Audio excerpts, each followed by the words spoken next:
A esperança em Deus é a chave para a vitória. Não desanime, Ele é contigo. Ele é poderoso. 1 Reis 16. A palavra do Eterno veio a Jeú, filho de Anani, contra Baasa. Eu tirei você do nada e o constituí líder de meu povo Israel. Mas você simplesmente continuou nos caminhos de Jeroboão, levando Israel a cometer pecados e provocando a minha ira. Portanto, estas serão as consequências. Vou destruir Baasa e sua família, como aconteceu com Jeroboão, filho de Nebate. Os familiares de Baasa que morrerem na cidade serão devorados pelos cães, e os que morrerem no campo serão comidos pelas aves. O restante da vida de Baasa, incluindo os feitos de seu governo, está tudo escrito nas crônicas dos reis de Israel. Baasa morreu e foi sepultado com seus antepassados em Tirza. Seu filho Ela o sucedeu. Foi isso que aconteceu com Baasa. A palavra do Eterno veio por intermédio de Jeú, filho de Anani, contra Baasa e a sua dinastia por causa dos pecados cometidos contra o Eterno, e por ele ter provocado a ira do Eterno, tornando-se assim parecido com a família de Jeroboão e também por ter eliminado a família de Jeroboão. No 26º ano de Asa, rei de Judá, Ela, filho de Baasa, começou a reinar. Ele reinou em Tirza apenas 2 anos. Certo dia estava na casa de Arza, o encarregado do palácio, e bebeu tanto que ficou embriagado. Zinri, capitão da metade dos carros de guerra, conspirou contra ele. Ele entrou na casa e matou Ela. Isso aconteceu no 27º ano de Asa, rei de Judá. Zinri, então, tornou-se rei. Logo que Zinri começou a reinar, mandou matar todas as pessoas ligadas a Baasa, parentes e amigos. Zinri eliminou a família de Baasa de acordo com a palavra do Eterno, comunicada pelo profeta Jeú por causa dos pecados cometidos por Baasa e seu filho Ela, por levarem Israel a pecar, provocando a ira do Eterno, o Deus de Israel, com seus ídolos inúteis. O restante da vida de Ela, o que ele fez e disse, está tudo registrado nas crônicas dos reis de Israel. No 27º ano do reinado de Asa, rei de Judá, Zinri reinou 7 dias em Tirza. O exército de Israel estava acampado perto da cidade de Gibeton, que era dos filisteus. Quando souberam que Zinri tinha conspirado contra o rei e o matado, proclamaram Onri, comandante do exército, rei. Onri e seu exército deixaram imediatamente Gibeton e atacaram Tirza. Quando Zinri percebeu que estava cercado e que não tinha como escapar, entrou no palácio real, incendiou-o e morreu. Foi merecido porque ele tinha afrontado abertamente o Eterno com a sua vida de pecado, seguindo os passos de Jeroboão e levando Israel a pecar. O restante da vida de Zinri e a infame conspiração que liderou estão registrados nas crônicas dos reis de Israel. Depois disso, o povo de Israel dividiu-se em 2. Metade apoiava Tibni, filho de Ginate, e metade apoiava Onri. Com o tempo, os seguidores de Onri ficaram mais fortes que os de Tibni. Tibni foi morto e Onri permaneceu no trono. Onri começou a reinar sobre Israel no 31º ano do reinado de Asa, rei de Judá. Ele reinou 12 anos, os 6 primeiros em Tirza. Depois comprou de Semer o monte de Samaria por 70 quilos de prata. Ele construiu uma cidade e deu a ela o nome de Samaria, em homenagem ao antigo proprietário Semer. Mas Onri agiu mal diante do Eterno, fez pior que seus antecessores. Seguiu os passos de Jeroboão, filho de Nebate, que, além de cometer pecado, levou o povo de Israel a pecar, provocando a ira do Eterno, o Deus de Israel, com sua idolatria. O restante da vida de Onri, suas obras e demonstração de poder, está tudo relatado nas crônicas dos reis de Israel. Onri morreu e foi sepultado em Samaria, seu filho Acabe o sucedeu. Acabe, filho de Onri, começou a reinar em Israel no 38º ano de Asa, rei de Judá. Acabe reinou sobre Israel 22 anos em Samaria. Com o mal escancarado que cometeu, desafiou o Eterno ainda mais que os outros reis que o antecederam. Foi o novo campeão da maldade. Como se não bastasse cometer os mesmos pecados de Jeroboão, filho de Nebate, ele ainda se casou com Jezabel, filha de Etbaal, rei dos Sidônios, e passou a servir e adorar Baal. Ele construiu um santuário para Baal em Samaria e pôs nele um altar a Baal.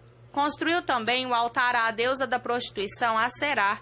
Ele provocou a ira do Eterno, o Deus de Israel, mais que todos os reis de Israel que vieram antes dele.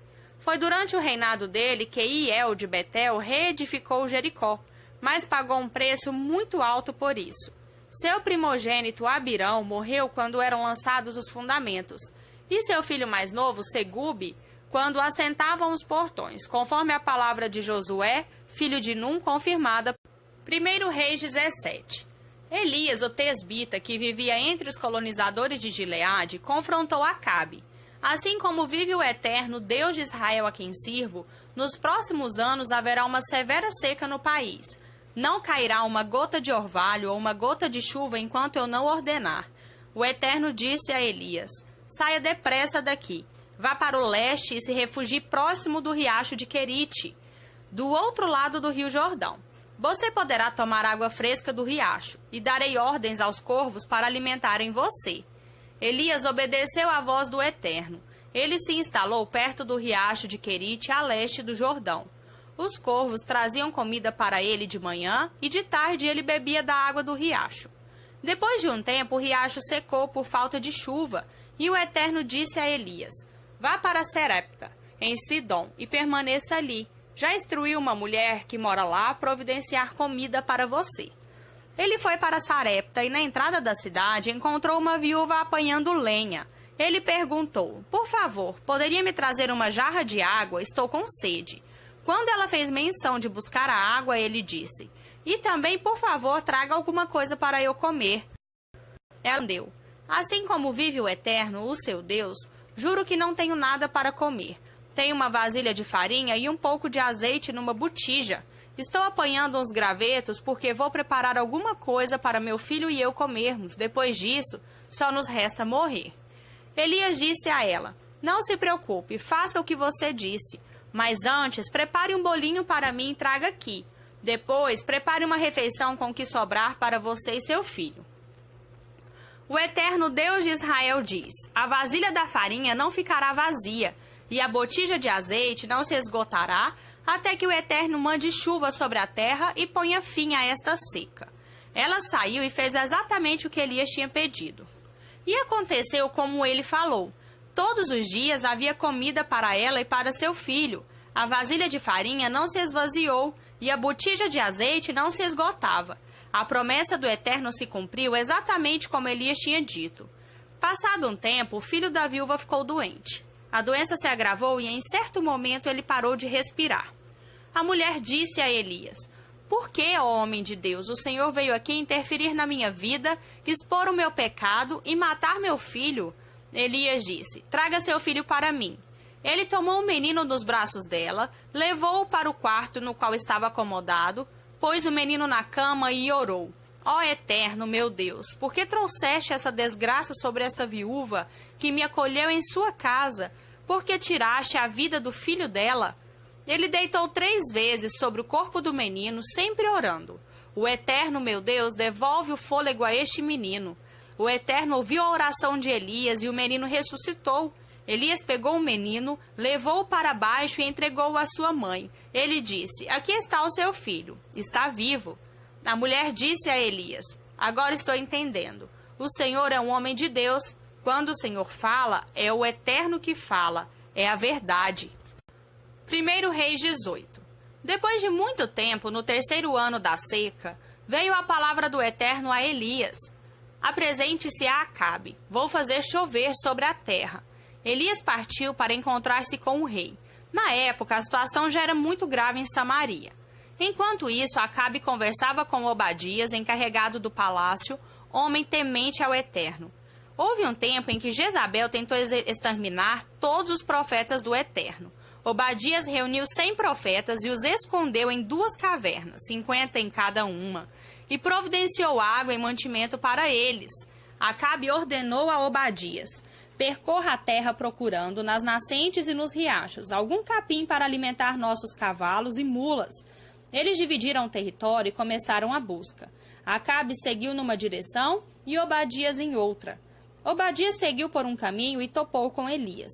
Obadias prostrou-se em reverência e exclamou: é você mesmo, Elias, meu senhor? Elias respondeu: sim, sou eu. Volte e diga ao seu senhor: encontrei Elias. Mas Obadias disse: o que fiz para merecer isso? Acabe vai me matar. Assim como vive o Eterno, não há país ou reino para onde o rei não tenha enviado gente à sua procura. Quando voltavam e diziam: procuramos por toda a parte, mas não encontramos, Acabe fazia aquele país ou reino jurar que você não estava mesmo lá. Agora você me diz: vá dizer a seu senhor que Elias foi encontrado? Assim que eu partir, o Espírito do Eterno levará você para não sei onde. Você desaparecerá. Minha informação não vai se confirmar e eu serei morto. Tenho servido fielmente ao Eterno desde menino. Ninguém contou a você o que fiz quando Jezabel matava os profetas do Eterno? Como arrisquei a minha vida escondendo 100 profetas em 2 cavernas, 50 em cada uma, e providenciando água e mantimento para eles? Agora você quer que eu me exponha, dizendo ao rei: Elias foi encontrado? Ele sem dúvida me matará. Elias disse: assim como vive o Senhor dos exércitos de anjos, a quem eu sirvo, hoje mesmo me apresentarei ao rei Acabe. Assim Obadias foi imediatamente procurar o rei para contar a novidade. Acabe foi ao encontro de Elias. No instante em que viu Elias, Acabe exclamou: é você mesmo, agitador de Israel. Elias respondeu: não fui eu quem provocou essa desgraça sobre Israel. Foi você mesmo e seu governo. Vocês abandonaram os caminhos do Eterno e seus mandamentos para seguir os Balaíns. Reúna todo o Israel no Monte Carmelo. Não deixe faltar os protegidos de Jezabel, os 450 profetas dos Baalins e os 400 profetas da deusa da prostituição, Aserá. Acabe convocou todo o povo de Israel, principalmente os profetas, para se reunirem no Monte Carmelo. Elias desafiou o povo: até quando vocês ficarão em cima do muro? Se o Eterno é o Deus verdadeiro, sigam ao Eterno. Mas se é Baal, sigam a Baal. Decidam-se. Ninguém respondeu nada. O povo nem se mexia. Elias disse: sou o único profeta do Eterno que restou em Israel, mas há 450 profetas de Baal. Deixem os profetas de Baal trazerem 2 novilhos. Matem um deles e arrumem a carne sobre o altar com lenha. Mas não acendam o fogo. Vou preparar o outro novilho e arrumá-lo sobre a lenha, mas também não acenderei o fogo. Depois vocês clamem aos seus deuses e eu clamarei ao Eterno. O Deus que responder com fogo é de fato Deus. Todos concordaram. Boa ideia, vamos fazer isto. Elias disse aos profetas de Baal: escolham o novilho e preparem-no, vocês primeiro, já que são a maioria. Invoquem o seu Deus, mas não acendam o fogo. Eles pegaram o novilho, prepararam o animal para o sacrifício e clamaram a Baal. Clamaram a manhã toda. O Baal responde-nos. Mas não aconteceu nada, nem sinal de resposta. Desesperados, pulavam e dançavam em torno do altar. Ao meio-dia, Elias começou a zombar deles. Gritem mais alto, afinal ele é Deus. Talvez esteja meditando em algum canto ou ocupado com algum trabalho. Vai ver, está viajando. Vocês não acham que está dormindo e perdeu a hora? Acham? Nesse caso, será preciso acordá-lo. Eles começaram a gritar mais alto ainda e se cortaram com lâminas e facas. Ritual comum entre eles, até ficarem com o corpo todo ensanguentado. Continuaram com isso até de tarde, fizeram todos os rituais e truques que conheciam até a hora do sacrifício da tarde.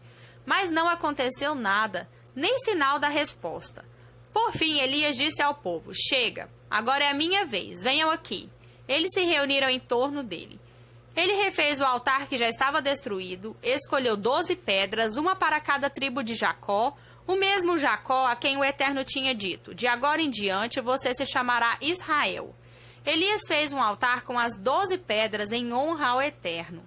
Depois abriu uma vala bem larga em torno do altar, pôs a lenha sobre ele, preparou o novilho e arrumou a carne sobre a lenha.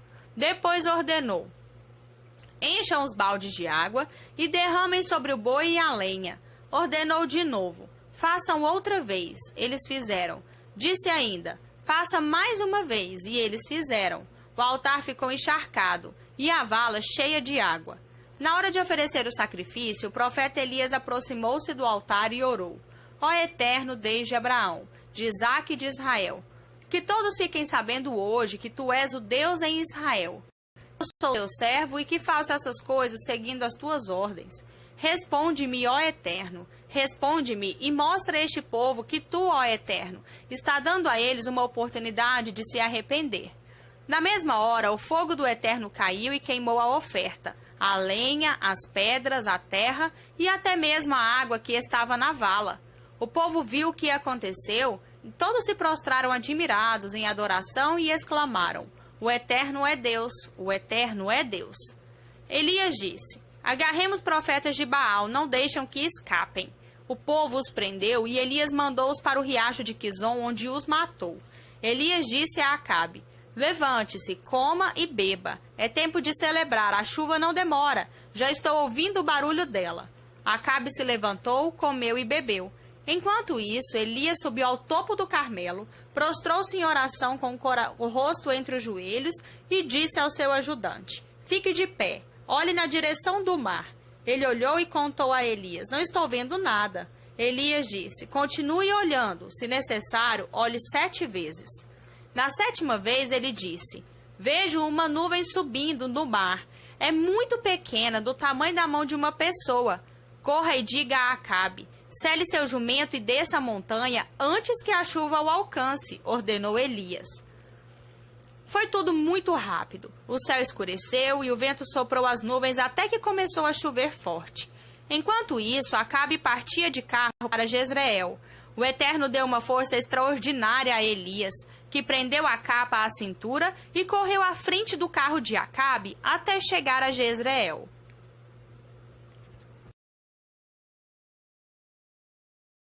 Novo Testamento. Lucas 22, do 47 ao 71. Mal ele falou, uma multidão apareceu liberada por Judas, que fazia parte dos 12. Ele foi até onde Jesus estava para beijá-lo. Jesus perguntou: Judas, você vai trair o Filho do Homem com um beijo? Quando os que estavam com Jesus perceberam o que estava acontecendo, perguntaram: Senhor, vamos lutar? Um deles deu um golpe no servo do sacerdote principal, cortando a orelha direita do homem. Jesus disse: Parem. Então, tocando a orelha do servo, curou o ferimento. Aos que tinham vindo buscá-lo, principais sacerdotes, polícia do templo e líderes religiosos, ele disse: O que vem a ser isto? Estão me atacando com espadas e paus, como se eu fosse um bandido perigoso. Dia após dia estive diante de vocês no templo, e ninguém levantou um dedo contra mim. Mas façam como quiserem. Esta é uma noite de trevas, uma hora escura. Depois de prender Jesus, eles o levaram para a casa do sacerdote principal. Pedro seguiu o grupo, mas a uma distância segura. No meio do pátio, algumas pessoas haviam feito uma fogueira e estavam assentadas ao redor dela para se aquecer.